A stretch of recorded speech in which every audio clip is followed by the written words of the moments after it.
তাদেরকে গ্রেফতার করতে হবে, নতুবা স্বরাষ্ট্র উপদেষ্টা আইন উপদেষ্টাকে পদত্যাগ করতে হবে। আজকের এই দিনে বাংলাদেশ পাকিস্তান থেকে মুক্ত হয়েছিল।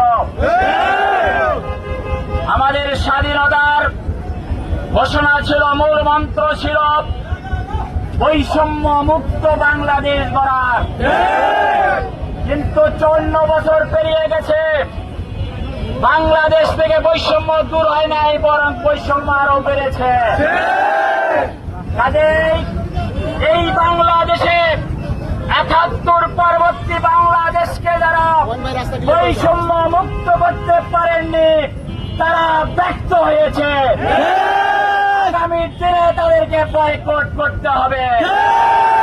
যদি বাংলাদেশকে বৈষম্য মুক্ত বাংলাদেশ করতে হয়, তাহলে ন্যায় এবং ইনসাফ ভিত্তিক বাংলাদেশ বানাতে হবে। বাংলাদেশ জামায়াত ইসলামের পক্ষ থেকে আমরা ঘোষণা করেছি, জনগণ যদি আমাদেরকে নির্বাচিত করে, আমরা যদি ক্ষমতা গঠন করতে পারি, সরকার হতে পারে, স্বল্প সময়ের মধ্যে বাংলাদেশকে আমরা বৈষম্য মুক্ত বাংলাদেশ হিসেবে তৈরি করবো ইনশাআল্লাহ। সম্মানিত ভাইরা আমার, আজকে বিজয় দিবসের মাসে আমাদের জুলাই বিপ্লবের অন্যতম সিপাহী সালার ওসমান হাদিকে গুলি করা হয়েছে।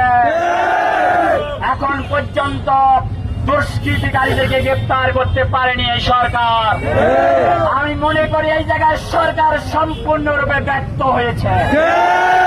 অনতিবিলম্বে ওসমান হাদিকে যারা গুলি করেছে তাদেরকে গ্রেফতার করতে হবে, নতুবা স্বরাষ্ট্র উপদেষ্টা আইন উপদেষ্টাকে পদত্যাগ করতে হবে।